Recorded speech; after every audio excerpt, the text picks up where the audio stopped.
할렐루야. 우리 참 좋으신 주님의 자비와 은혜와 평강이 우리 그라치 반석교회 온 교우들의 삶과 가정 위에 가득 임하기를 간절히 원합니다.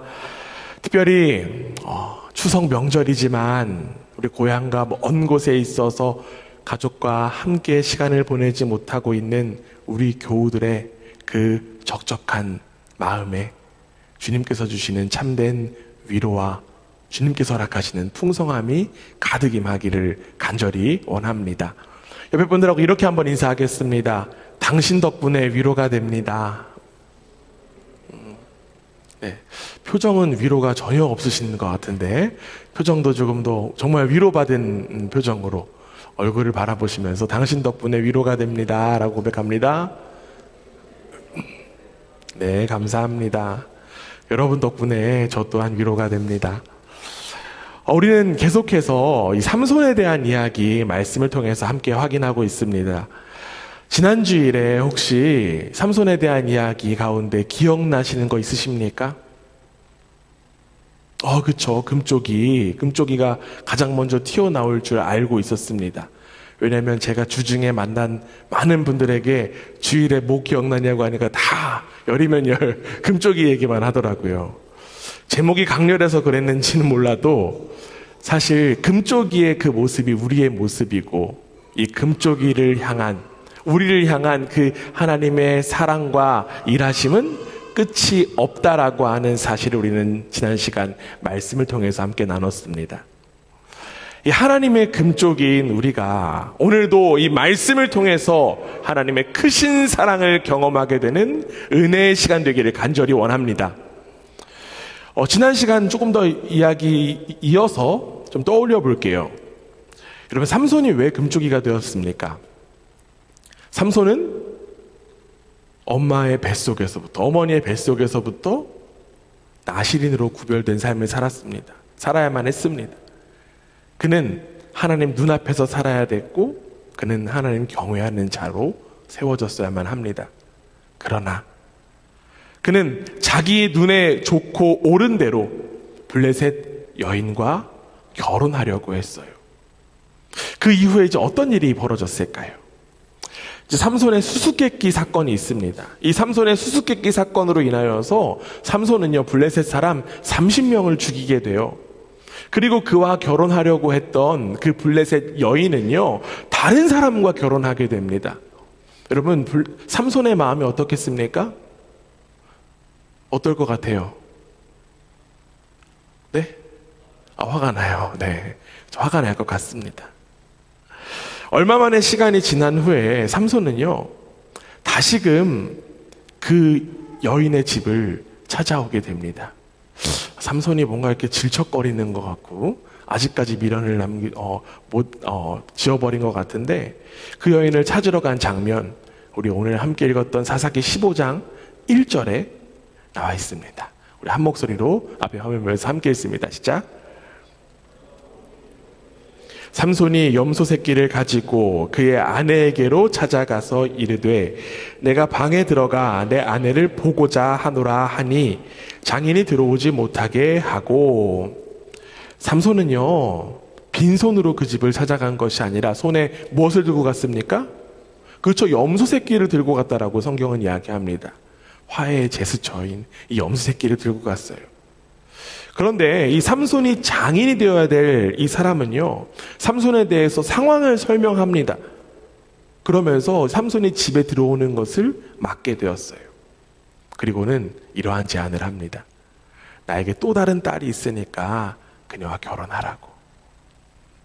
성경에서 이 장인이 될 사람을 아예 장인이라고 표현했으니까 저도 지금 장인이라는 단어를 써서 여러분들에게 이야기하겠습니다.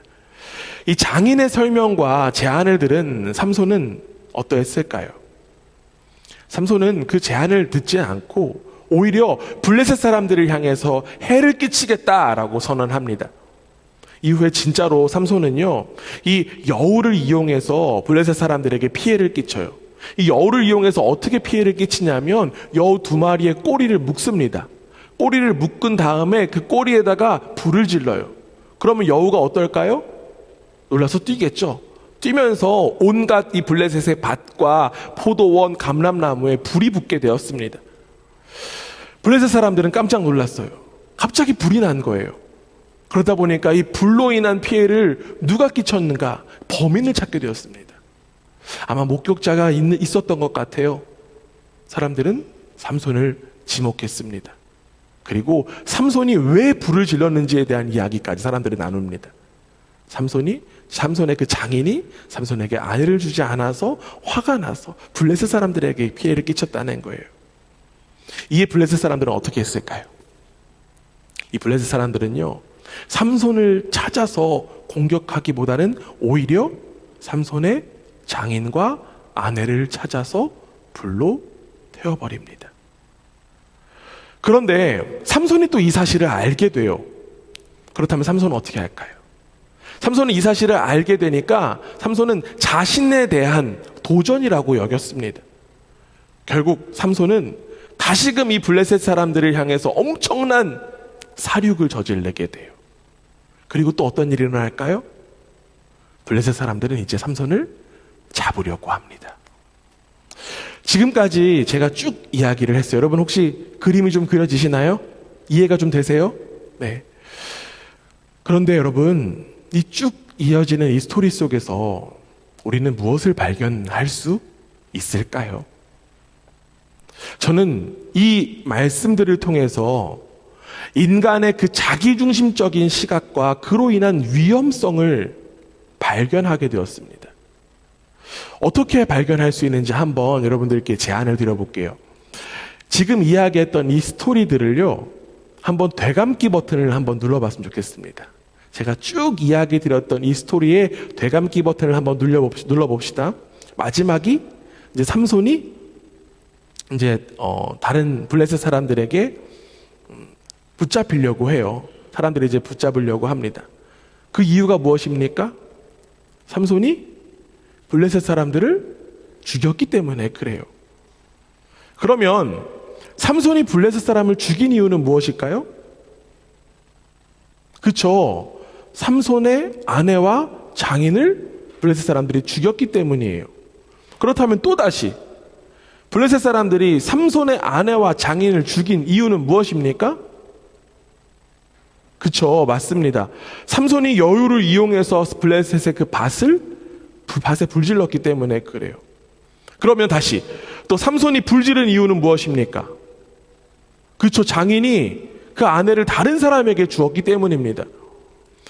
또 삼손의 그 장인이 딸을 다른 사람에게 준 이유는 무엇일까요?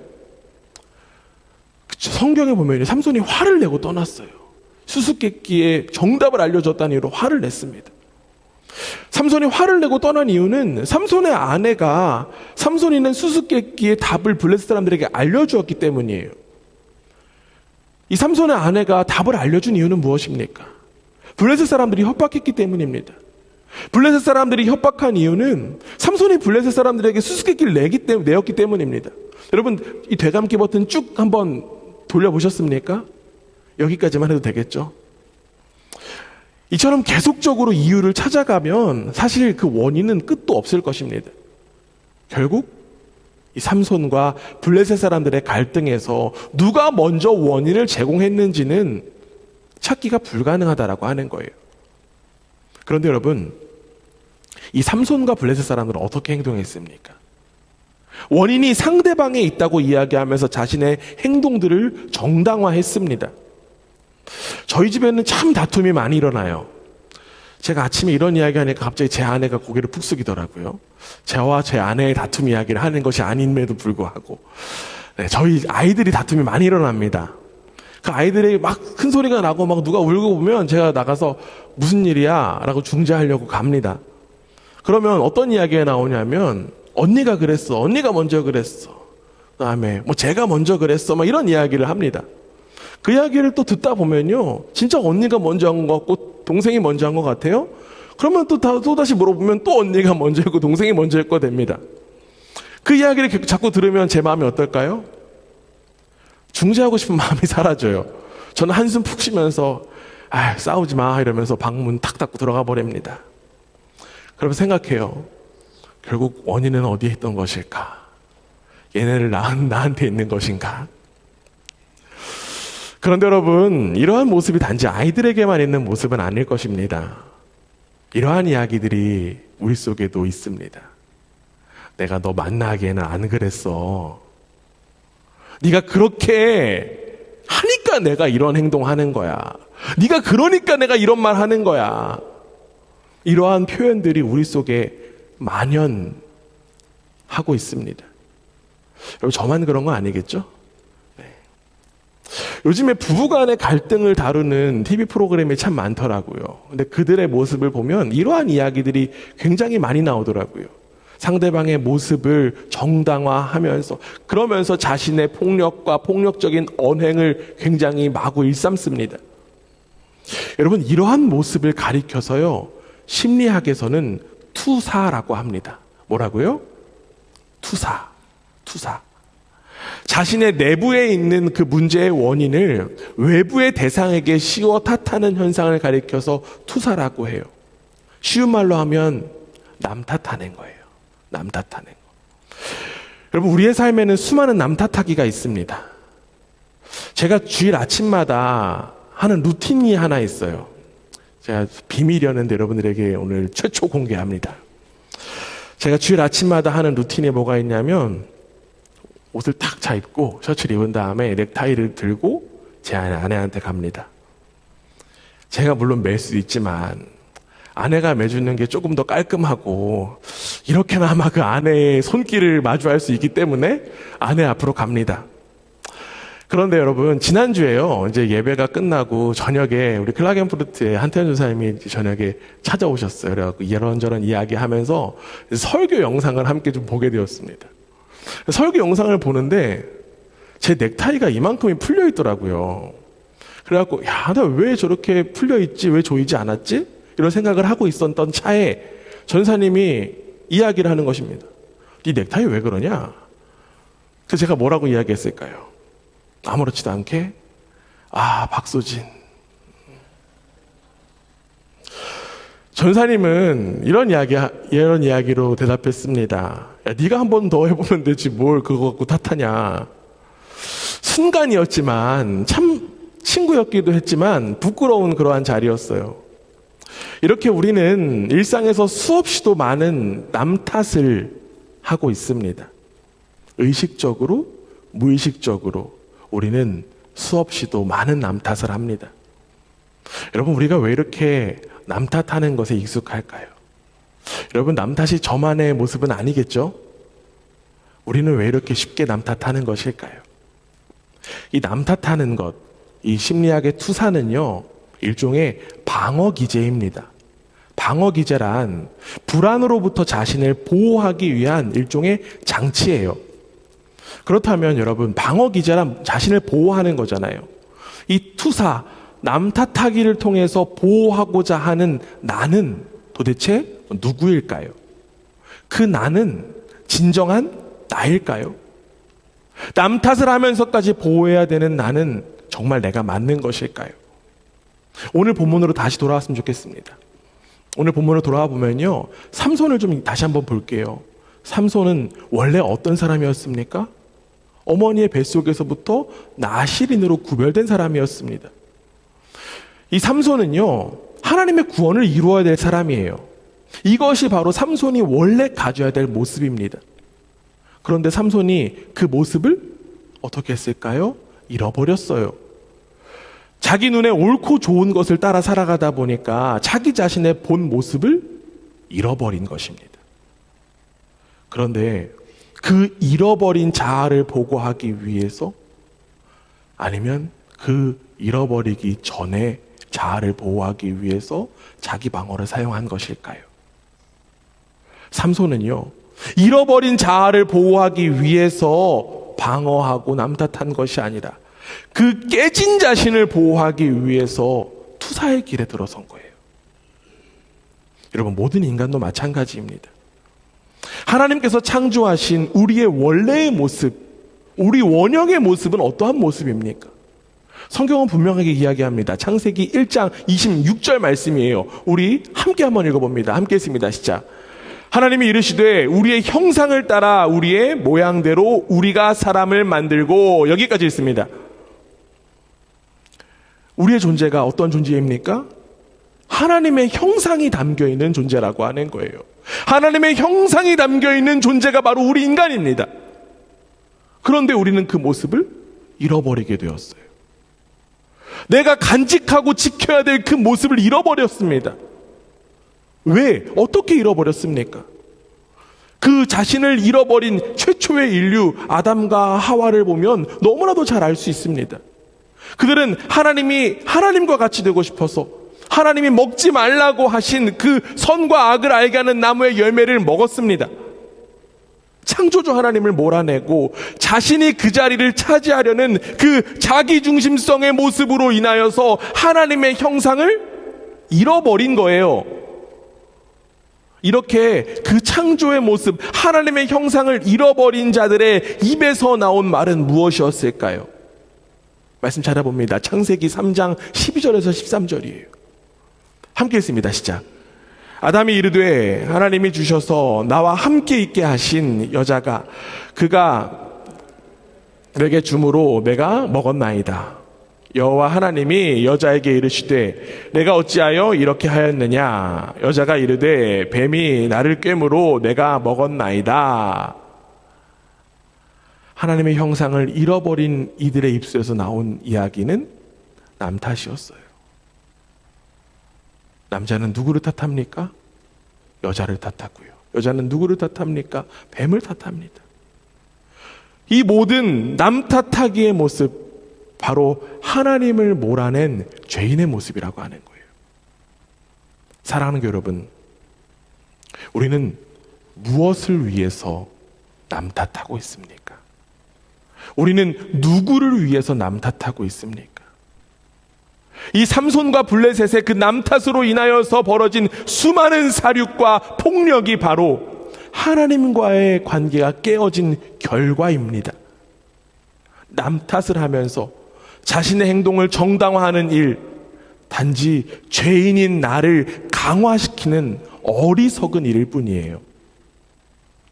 수많은 상황에서 남 탓을 하면서 죄를 지키는 일에, 이 죄인인 나를 지키는 일에 앞장서기보다 이제 우리에게 허락된 새로운 생명을 지키는 일에 열심을 다하는 우리 모두가 되기를 주님의 이름으로 축원합니다. 사도 바울 이런 이야기예요. 로마서 6장 4절입니다. 우리 앞에 화면 보고 함께 또박또박 한번 읽어볼게요. 함께 읽습니다. 시작.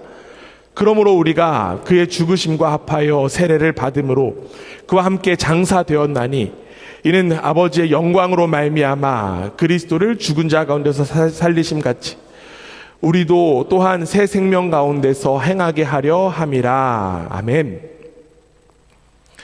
예수 그리스도의 죽으심과 합하여서 죄인인 나는 이미 죽었어요. 그리고 이제 예수 그리스도의 부활하심의 그 생명이 우리 한 사람 한 사람 속에 담겨 있습니다. 죄인인 우리 때문에 죽으신 예수님은요, 죽음의 자리에서 우리의 탓을 하지 않으시고 끝까지 그 창조주의 책임을 다하시면서 인간의 모든 죄를 자신의 탓으로 감당하셨습니다. 이제 우리는 남 탓하기보다 우리 속에 담겨진 이 생명의 귀중함과 소중함을 바라봐야만 합니다. 그리고 자신의 그 생명을 지키는 일에 열심을 다해야 합니다. 그 모습이 바로 창조 때 우리에게 허락된 그 하나님의 형상이 회복되는 모습인 줄 믿습니다. 여러분 옆에 사람하고 이렇게 한번 인사하겠습니다. 하나님의 형상을 회복합시다. 네, 감사합니다. 이 블레셋 사람들을 죽인 삼손은요, 이제 숨었다 그랬어요. 그렇죠? 근데 그가 숨은 데가 어디냐면 유다 지파의 사람들이 살던 지역이었습니다. 이 유다 지파 사람들이 살던 지역에 삼손이 숨게 되었어요. 그런데 이 삼손이 숨은 거처가 알려지게 되었습니다. 그러자 블레셋 사람들이 유다 사람들이 사는 그 지역을 찾아와서 그들을 짓밟았어요. 이에 피해를 당한 유다 사람들은요, 삼손을 잡아서 묶었습니다. 동족이고 뭐고 상관없습니다. 나에게 피해를 끼쳤으니까 삼손을 잡아서 묶었어요. 성경은 삼손이 어떻게 묶였냐고 하냐면 그 새로운 밧줄, 새 밧줄을 2개로 꽉 묶었다라고 성경은 기록하고 있습니다. 줄에 묶인 채 끌려 나온 삼손을 보고 블레셋 사람들은 소리를 지르기 시작합니다.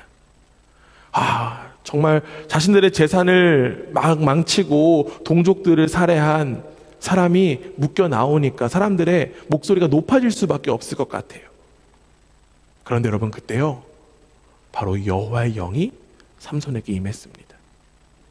그러자 삼손은요, 자신을 결박한 그 단단한 줄을 쉽게 끊어버렸습니다. 삼손은 그리고 거기서 멈추지 않았어요. 결박을 끊어버린 삼손은요, 나귀의 그 싱싱한 턱뼈를 잡았습니다. 그리고 그 턱뼈를 가지고 어떻게 했을까요? 그 턱뼈를 가지고요, 블레셋 사람 1000명을 죽였다라고 성경은 이야기합니다. 엄청난 무기가 있어도 아무리 싸움을 잘해도 1대 1000 싸우기는 말이 안 되는 것입니다. 그러나 삼손은 하나님의 영이 임해서 그들을 싸워 이겼습니다. 삼손이 엄청난 기적을 일으킨 거예요. 삼손은요, 자신의 승리가 자기도 얼마나 놀라웠는지 승리에 취한 채 노래를 부르기 시작합니다. 오늘 우리가 함께 읽었던 말씀인데요, 사사기 15장 16절 17절 말씀입니다. 함께 읽습니다. 시작. 나귀의 턱뼈로 한 더미 두 더미를 쌓았으며 나귀의 턱뼈로 내가 1000명을 죽였도다 하니라.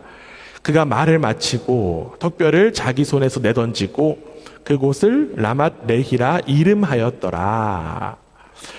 삼손이 이 나귀의 뼈로 1000명을 죽이고 그 자리를 뭐라고 명명했다고요? 라맛 레히라라고 명명했습니다. 이 라맛 레히라고 하는 이름은요, 턱뼈의 산이라고 하는 이름입니다. 삼손은 1000명의 사람을 죽이고 건방지고 교만한 태도를 지금 가지고 있어요. 그런데 여러분, 우리가 집중해야 될 것은요, 바로 이 다음 장면입니다. 17절까지 굉장히 건방지고 굉장히 자신만만했어요. 어쩌면 되게 교만해 보입니다. 그런데 18절부터는 갑자기 상황이 달라져요. 이 자신만만하고 건방져 보이기까지 했던 삼손이 무슨 이유인지는 몰라도 갑자기 목이 마릅니다. 여러분, 18절 다시 한번 볼게요. 함께 있습니다. 시작. 삼손이 심히 목이 말라 여호와께 부르짖어 이르되 주께서 종의 손을 통하여 이 큰 구원을 베푸셨사오나 내가 이제 목말라 죽어서 할례 받지 못한 자들의 손에 떨어지겠나이다 하니. 여러분, 17절까지 어떤 내용이 나왔어요? 승리를 노래하고 자축했습니다. 그런데 갑자기 지금 삼손이 돌변했어요. 삼손은 갑자기 목이 마르다라고 합니다. 삼손이 갑자기 목이 마른 것도 이상하고요, 목마르다라고 해서 이전까지 하나님을 향해서 부르짖지도 않았는데 갑자기 삼손이 하나님을 향해서 부르짖습니다. 여러분, 17절과 18절 그 앞뒤로 계속 확인해도 인과관계가 도무지 성립할 수가 없는 이야기예요.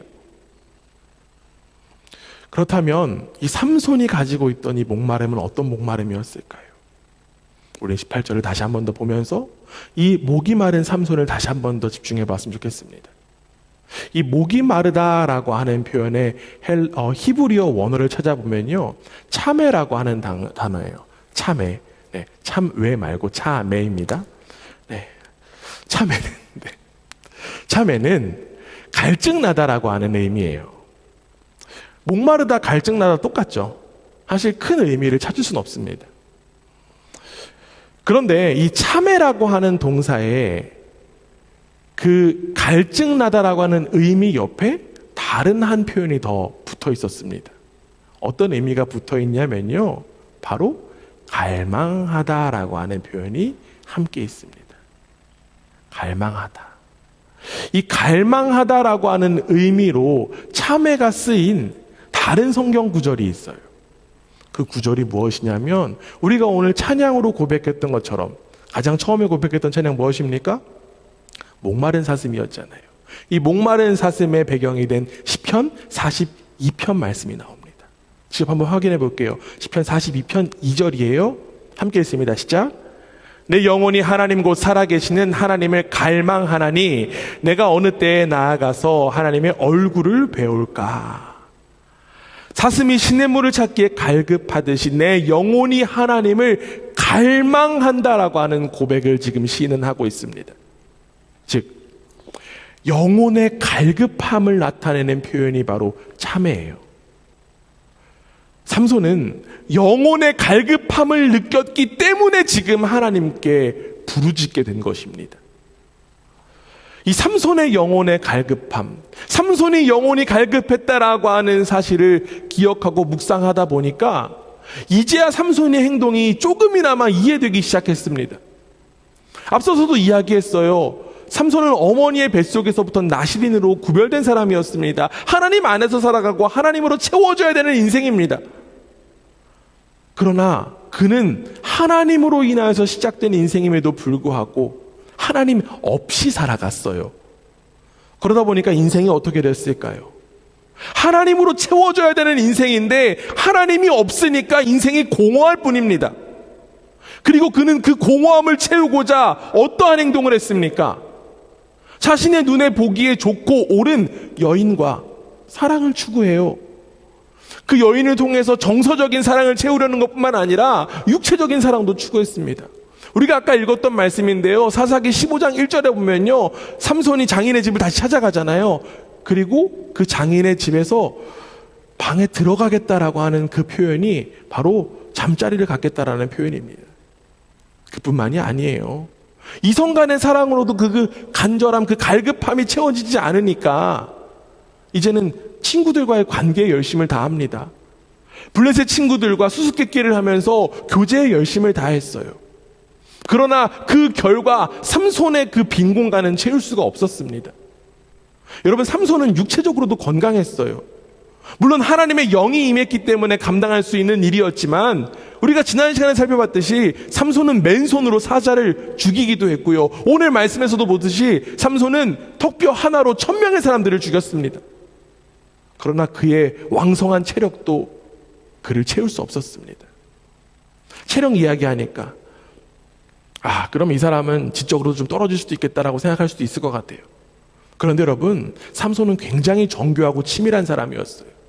아까 이야기했듯이 삼손이 2마리의 여우의 꼬리를 묶고 불을 질러서 피해를 입힌 것을 보시기 바랍니다. 얼마나 정교하고 얼마나 치밀합니까?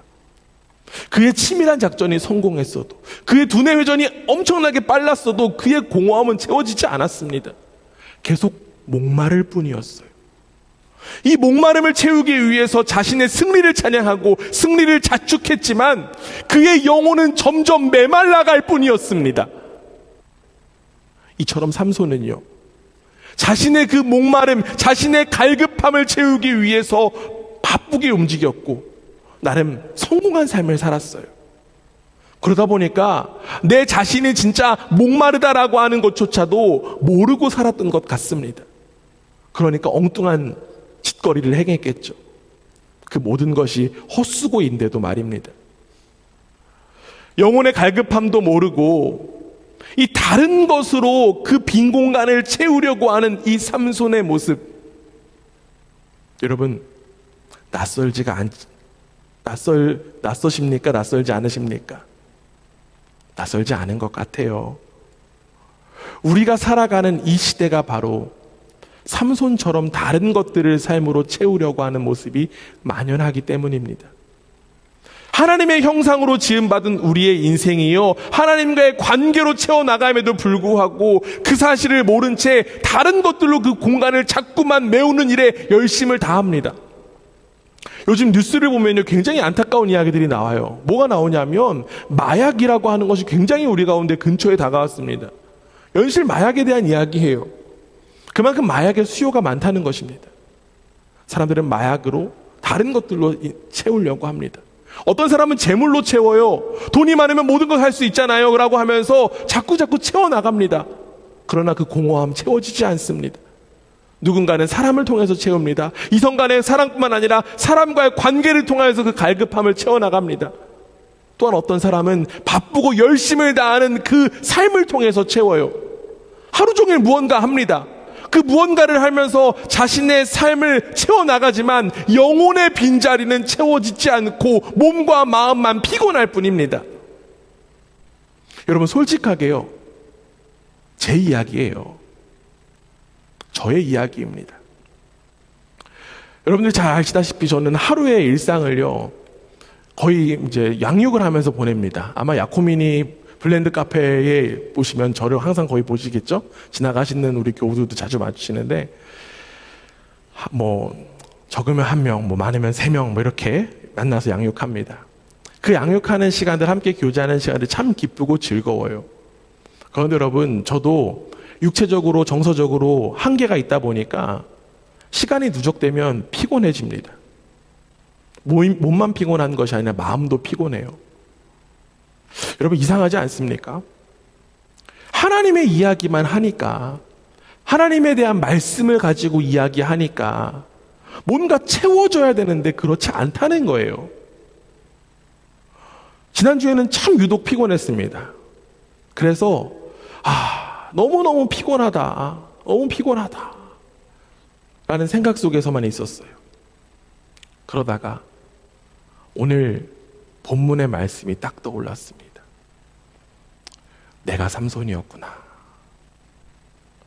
바쁜 일상을 감당하다 보니 그 바쁜 일상에 빠져서 공허함이 찾아온 거예요.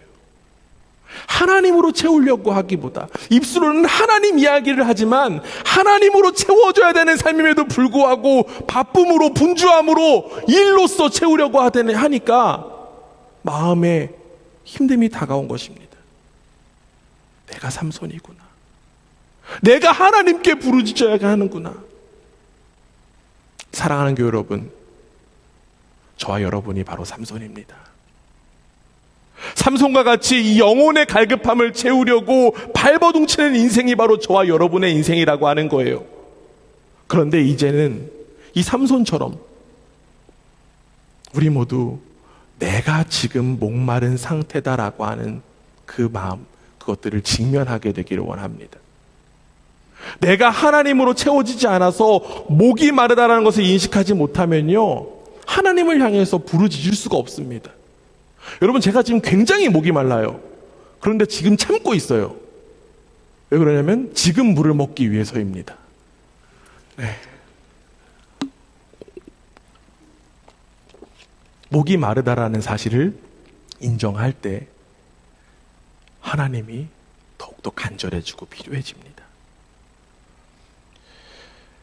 삼손이요, 목이 말라서 하나님께 부르짖었던 그 외침이 바로 우리의 외침이 되기를 간절히 원합니다.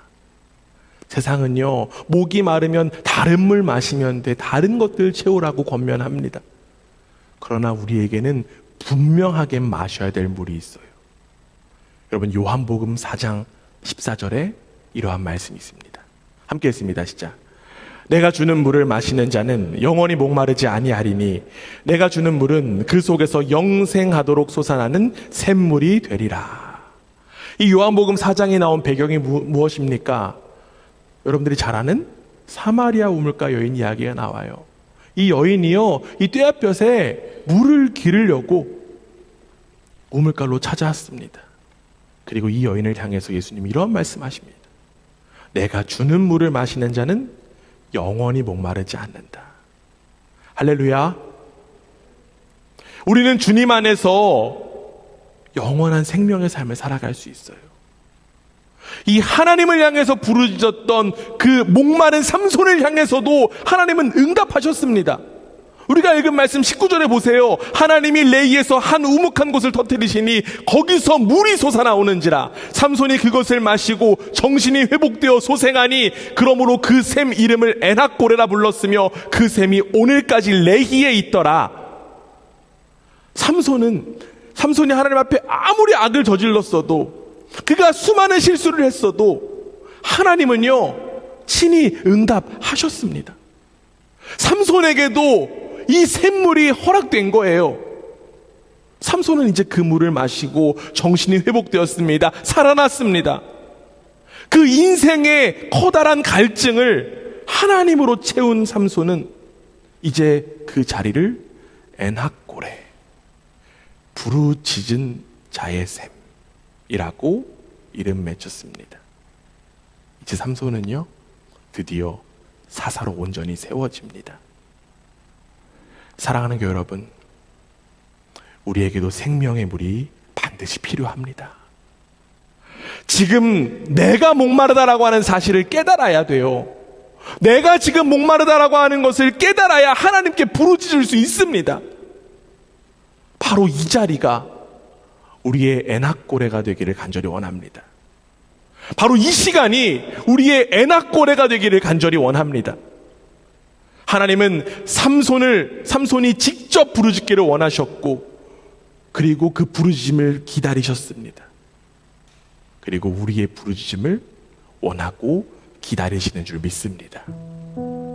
이전까지 다른 것들로 인생을 채우려고 했던 그 모습에서 돌이켜 하나님을 향해서 목마릅니다 라고 간절히 부르짖는 우리 모두가 되기를 주님의 이름으로 축원합니다. 하나님께서 허락하시는 그 물로 회복된 우리를 통해 이 땅에 수많은 엔학고레가 세워지게 되기를 주님의 이름으로 축원합니다. 아멘.